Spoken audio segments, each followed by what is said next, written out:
اتنا عطا کرے گا کہ تم راضی ہو جاؤ گے۔ محترم حضرات، حضرت آدم علیہ السلام دنیا میں تشریف لائے تو دل میں یہی ارمان مچلتا رہا کہ اللہ مجھ سے راضی ہو جائے۔ حضرت داؤد علیہ السلام دنیا میں تشریف لائے تو دل میں یہی ارمان کھولتا رہا کہ اللہ مجھ سے راضی ہو جائے۔ حضرت یعقوب علیہ السلام دنیا میں تشریف لائے تو دل میں یہی ارمان مچلتا رہا کہ اللہ مجھ سے راضی ہو جائے۔ حضرت زکریا علیہ السلام تشریف لائے تو دل میں یہی خیال رہا کہ اللہ مجھ سے راضی ہو جائے۔ لیکن بات جب آتی ہے میرے آقا کی، جناب محمد رسول اللہ صلی اللہ علیہ وسلم کی، تو آپ کے کائنات ارشاد فرما رہا ہے وَلَسَوْفَ يُعْطِيكَ رَبُّكَ فَتَرْضَىٰ، اے محبوب اتنا تمہارا قریب تمہارا تم کو اتنا عطا کرے گا، اتنا عطا کرے گا کہ تم راضی ہو جاؤ گے۔ خدا کی رضا چاہتے ہیں تو عالم، خدا کی رضا چاہتے ہیں تو عالم، خدا چاہتا ہے رضائے محمد۔ خدا جناب حافظ محفوظ عالم کے کلام کے گفتگو پر ایک واقعہ پیش کرتا ہوں۔ ہر کوئی اپنی ماں کی خدمت کرتا ہے، ہر کوئی اپنی ماں کے ساتھ وفاداری کرتا ہے، ماں سے محبت کرتا ہے، لیکن ماں سے محبت کرو تو اس طرح کرو۔ اب آپ کو بتاتا چلو، ایک مرتبہ کہا گیا ہے کہ حضرت علقمہ بہت بڑے صحابہ کرام ہیں جن کا نام علقمہ ہے، وہ حضور کے پیچھے 5 وقت کی نماز پڑھتے تھے۔ لیکن کیا بات ہے، حضور کے پیچھے 5 وقت کی نماز پڑھتے تھے، 5 وقت پڑھتے تھے، مسلسل پوری زندگی بچپن سے لے کر جوانی تک، جوانی سے لے کر اور جب ڈھل جاتا ہے ایک دم لمحہ جوانی کا آ جاتا ہے تو جب جوانی کی حالت میں 5 وقت نماز پڑھتے ہیں اور پھر علقمہ بہت مشہور صحابہ کرام بھی ہے تو حضور کے پیچھے نماز بھی پڑھتے ہیں۔ لیکن قربان جاؤ ماں کے قدموں پر جب حضرت علقمہ کی طبیعت خراب ہو جاتی ہے، طبیعت خراب کے ہونے کی وجہ سے علقمہ ایک دن نہیں جاتے ہیں، 2 دن نہیں جاتے ہیں مسجد میں نماز میں، مسلسل 1 ہفتہ گزر جاتا ہے۔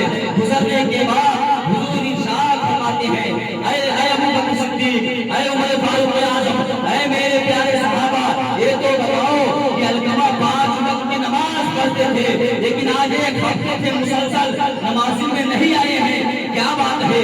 حضرت علی اور حضرت عمر فاروق اعظم حضرت علقمہ کے گھر پر جاتے ہیں، جانے کے بعد کچھ باتیں کرتے ہیں، دریافت کرتے ہیں اور ارشاد فرماتے ہیں اے علقمہ کیا بات ہے جو 5 وقت کی نماز پڑھنے کے لیے نہیں جاتے ہو، 5 وقت کو چھوڑو جمعہ کے لیے نہیں جاتے ہو؟ وہی نماز کرتے ہیں اے عمر فاروق اعظم، آپ میرے آقا کے قدموں میں جانے کے بعد میری طبیعت خراب ہے، طبیعت خراب کی وجہ سے میں نہیں اٹھ پا رہا ہوں۔ حضرت علی اور حضرت عمر فاروق اعظم حضور کی بارگاہ میں آتے ہیں اور عرض کرتے ہیں اے یا رسول اللہ، علقمہ کی طبیعت خراب ہے، وہ اپنے بستر سے اٹھ نہیں پا رہے ہیں۔ پھر ارشاد فرماتے ہیں اے ابو بکر جاؤ کہہ دو تمہیں حضور نے بلایا ہے۔ جب یہ بات حضرت عمر فاروق اعظم علقمہ کے پاس لاتے ہیں اور ارشاد فرماتے ہیں اے علقمہ تمہیں حضور نے بلایا ہے۔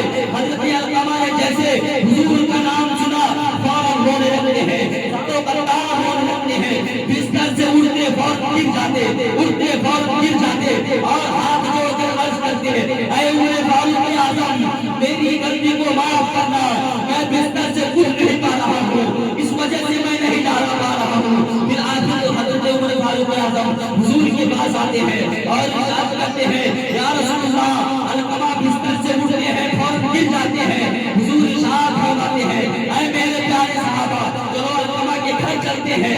علقمہ کے گھر میں حضور تشریف لائے تو جب علقمہ کی نگاہ حضور کے چہرے پر پڑتی ہے تو علقمہ سارے قطار رونے لگتے ہیں اور عرض کرتے ہیں اے یا رسول اللہ، میرے آپ کے قدموں میں میری جان قربان، میں بستر سے اٹھ نہیں پا رہا ہوں، اس وجہ سے آپ کے دھلانے پر میں نہیں جا رہا ہوں۔ اور عرض کرتے ہیں ارشاد فرماتے ہیں اے علقمہ کیا بات ہے کیوں نہیں جاتے ہو مسجد میں؟ عرض کرتے ہیں یا رسول اللہ میری طبیعت خراب ہے، اس وجہ سے میں نہیں اٹھ پا رہا ہوں۔ عرض کرتے ہیں میری طبیعت خراب ہے، اس وجہ سے نہیں اٹھ پا رہا ہوں۔ حضور ارشاد فرماتے ہیں اے ابو بکر صدیق، اے عمر فاروق اعظم، اے میرے پیارے صحابہ، کیا علقمہ کی ماں زندہ ہے؟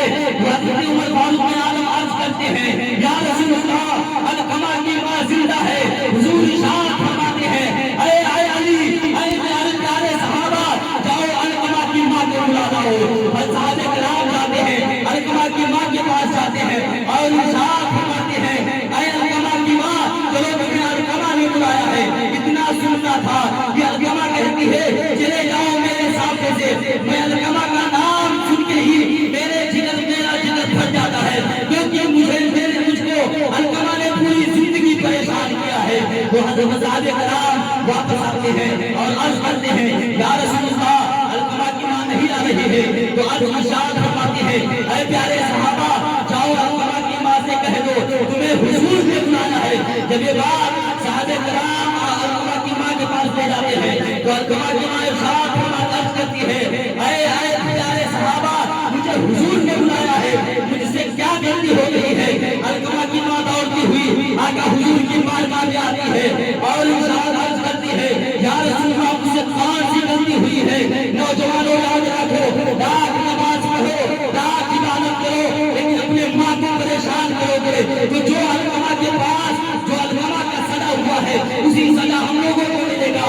وہ عرض کرتی ہوئی ماں کہ اے یا رسول اللہ میری کیا غلطی ہوئی ہے تو مجھے بلایا گیا ہے. تو عرض کرتے ہیں حضور ارشاد فرماتے ہیں اے علقمہ کی ماں علقمہ کی ساری غلطی کو معاف کر دو کیونکہ علقمہ کے منہ نہیں نکل رہی ہے. عرض کرتی ہے علقمہ کی ماں یا رسول اللہ علقمہ نے جب بچپن تھا میں نے اسے پالا پوسا اور بڑا کیا میں نے انہیں دودھ پلایا جب پیشاب کر لیتا تھا تو میں گیلے میں لیٹ جاتی تھی لیکن ان کو سوکھے میں لگا دیتی تھی. ارشاد فرماتے ہیں آقا حضور اے علقمہ کی ماں کا دل نازک ہوتا ہے آپ اسے معاف کر دو پھر بھی نہیں معاف کرتی ہے. حضور ارشاد فرماتے ہیں اے میرے پیارے صحابہ لکڑی کا گٹھر لاؤ. تمام صحابہ لکڑی کا گٹھر لاتے ہیں. لکڑی کا گٹھر لانے کے بعد حضور ارشاد فرماتے ہیں اے میرے پیارے صحابہ اس لکڑی کے گٹھر میں آگ لگا دو. آگ لگانے کے بعد جب وہ آگ بھڑک جاتی ہے جب وہ آگ آسمان سے باتیں آتی ہے کٹنے لگتی ہے تو حضور ارشاد فرماتے ہیں اے پیارے صحابہ علقمہ کو اس جلتے ہوئے آگ میں ڈال دو کیونکہ ان کی ماں نہیں معاف کرے گی. تو اس کی سزا یہ ہے اس نے اپنے ماں کو پریشان کیا ہے اس کی یہ سزا ہے کہ اس جلتے ہوئے آگ میں ڈالو. جلتے ہوئے تمام صحابہ علقمہ کو پکڑ کر آگ کی طرف لے چلتے ہیں. جب یہ لے چلتے ہیں تو علقمہ کی ماں فوراً حضور کے قدموں میں گر جاتی ہے اور عرض کرتی ہے یا رسول اللہ میں نے علقمہ کی ساری غلطی کو معاف کر دی ہے. اتنا کہنا تھا کہ علقمہ کی روح فوراً پرواز ہو جاتی ہے اور آقا حضور ارشاد فرماتے ہیں کہ اے علقمہ کی ماں اگر تم نے علقمہ کی ساری غلطی کو معاف نہیں کیا ہوتا تو اس چلتے ہوئے آگ میں علقمہ کو ڈال دیا جاتا کیونکہ جس نے اپنے ماں کو پریشان کیا یہ دنیا کی آخری یہ دنیا کی سزا ہے. لیکن اگر جس نے اپنے ماں کو پریشان کیا وہ جہنم میں سیدھے سے چلا جائے گا کیونکہ ماں کے قدموں کے نیچے جنت ہے. ماں کا مرتبہ اپنے ماں سے محبت کرو اپنی ماں کی خدمت کرو کیونکہ ہر نوجوان باپ بتاتا چلو یہ روح شریف کا مہینہ ہے. اسی مہینے میں غوث اعظم کے نام سے فاتحہ دلایا جاتا ہے. اب غوث اعظم کا بچپن کا زمانہ ہے باہر کھیل رہے تھے اور غوث اعظم کی ماں آنگن میں بیٹھی کچھ کر رہی تھی اور غوث اعظم فوراً آتے ہیں اپنی ماں کا قدم چوم لیتے ہیں. غوث اعظم کی ماں ارشاد فرماتی ہے اے میرے پیارے بیٹے عبد القادر یہ کیا بات ہے تم میرا قدم کیوں چوم رہے ہو. ہمیشہ آتے تو میرا پیشانی چوما کرتے ہو لیکن آج آپ نے میرا قدم کیوں چوما ہے. تو غوث اعظم ارشاد فرماتے ہیں اے میری امی جان میرے نبی نے فرمایا ہے کہ ماں کے قدموں کے نیچے جنت ہے. جس نے ماں کا قدم چوما سمجھو جنت چوم لیا. تو محترم حضرات ہمارے بتانے کا یہ مقصد یہ ہے کہ اپنی ماں کی خدمت کرو اپنے باپ کی عزت کرو چھوٹوں سے محبت کرو بڑوں کی عزت کرو.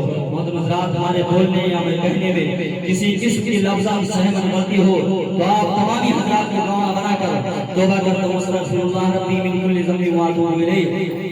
ایک مرتبہ پڑھ لیجیے لا الہ الا اللہ محمد